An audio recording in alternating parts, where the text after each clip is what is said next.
சென்னையில் நாளை மாலை 5 மணியளவில் நடைபெறும் பாஜக பொதுக்கூட்டத்தில் பிரதமர் மோடி பங்கேற்க உள்ள நிலையில் விழா நடைபெறும் இடங்களைச் சுற்றியுள்ள பகுதிகளில் போக்குவரத்து மாற்றம் செய்யப்பட்டுள்ளது. அண்ணா சாலை, நந்தனம் முதல் அண்ணா மேம்பாலம் வரை மதியம் 12 மணி முதல் இரவு 8 மணி வரை போக்குவரத்து நெரிசல் ஏற்பட வாய்ப்புள்ளதாக போக்குவரத்து காவல்துறை தெரிவித்துள்ளது. காந்தி மண்டபம் சாலை, மவுண்ட் பூந்தமல்லி சாலை, நூறடி சாலையிலும் போக்குவரத்து நெரிசல் ஏற்பட வாய்ப்பு உள்ளதால் வாகன ஓட்டிகள் மாற்று வழிகளில் பயணிக்க அறிவுறுத்தப்பட்டுள்ளது.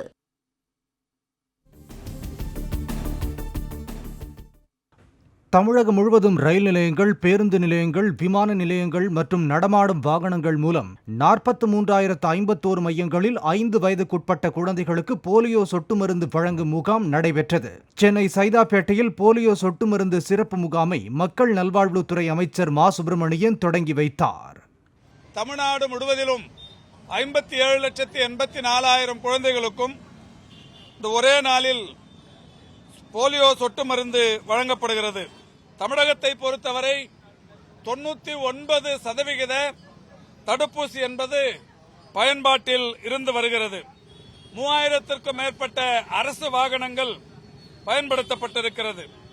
போலியோ சொட்டு மருந்து முகாம் நாளில் பயணிக்கும் குழந்தைகளின் வசதிக்காக முக்கிய பேருந்து நிலையங்கள், ரயில்வே நிலையங்கள், சோதனை சாவடிகள், விமான நிலையங்களின் பயண வழி மையங்கள், டிரான்சிட் பூத் ஆகிய இடங்களிலும் சொட்டு மருந்து வழங்குவதற்கான ஏற்பாடுகள் செய்யப்பட்டுள்ளன.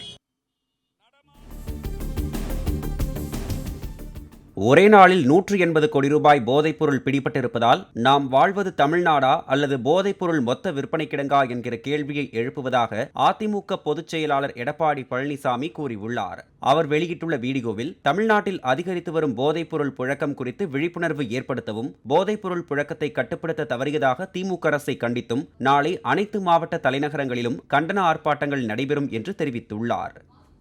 நேற்று ஒரே நாளில் மட்டும் காலையில் மதுரையிலும் போதைப்பொருள் பறிமுதல், தொடர்ச்சியாக போதைப்பொருள் புழக்கம் குறித்த செய்தியில்தான். நேற்று ஒரே நாளில் மட்டும் 180 கோடி ரூபாய் அளவிற்கு போதைப்பொருள் பறிமுதல் செய்யப்பட்டிருப்பது நாம் வாழ்வது தமிழ்நாடா அல்லது போதைப்பொருள் மொத்த விற்பனை கிடங்கா என்ற கேள்வி ஏற்படுகிறது.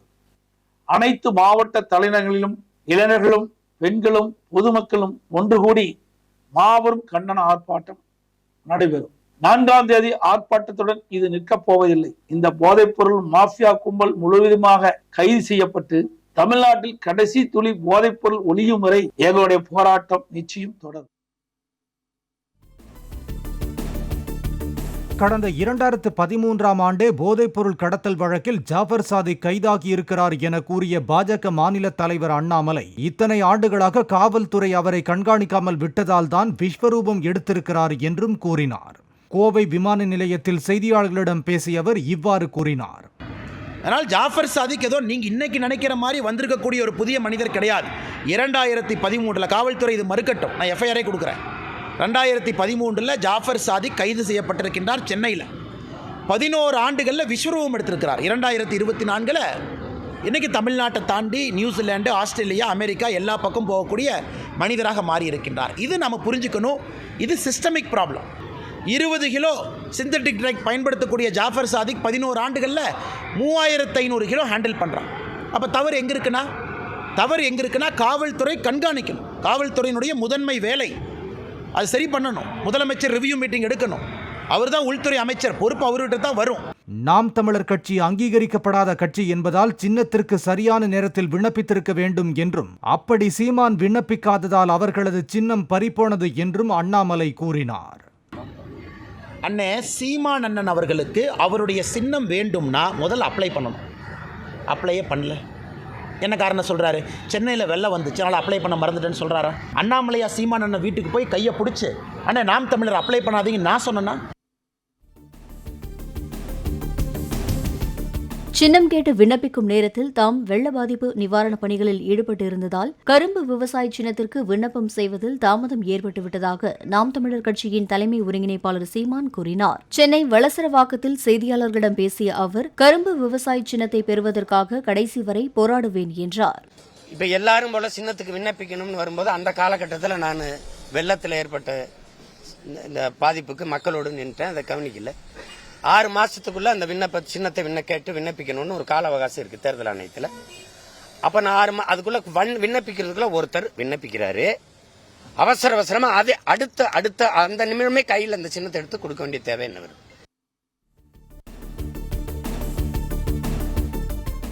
கத்தரிக்காய் முற்றினால் கடைக்கு வந்துதான் ஆக வேண்டும் என்று கூறிய முன்னாள் அமைச்சர் ஜெயக்குமார், விடுதலை சிறுத்தைகள் கட்சி தங்களது கூட்டணிக்கு வந்தால் வரவேற்போம், வராவிட்டாலும் கவலையில்லை என்று தெரிவித்தார்.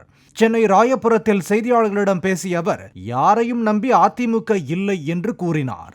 அவர் கூட்டணியில் அவர் அங்கே தொடராததெல்லாம் அவருடைய கட்சியினுடைய முடிவு, புரியுதுங்களா? அதில் போய் நாம் போய் என்ன பற்றி சொல்ல முடியும் நான், புரியுதுங்களா? ஆனால் எது இருந்தாலும் கத்திரிக்காய் மறிஞ்சா கடை தெருவுக்கு வந்து தான் ஆகும். இன்னும் 10 நாள் இருக்குது, வெயிட் பண்ணுங்க. அவரும் நேற்று பேசுகிற பேட்டி பார்த்தா திரும்ப திரும்ப திரும்ப திரும்ப நான் பேசிகிட்டே இருக்கின்றார் அவர். அது அவங்களோட விருப்பம், அது அங்கே இருக்கிறதா இல்லை வேறு யார்கிட்ட போகிறதுன்றதெல்லாம் அவங்க கட்சி விருப்பம். அதனால் வந்தால் வரவேற்போம், வரலனாலும் கவலை இல்லை. செய்தியாளர் சந்திப்பின் போது அருகில் உள்ள பள்ளிவாசலில் பாங்கு ஒலித்த நிலையில் பேட்டியை நிறுத்திய ஜெயக்குமார் இறை வணக்கம் செய்தார்.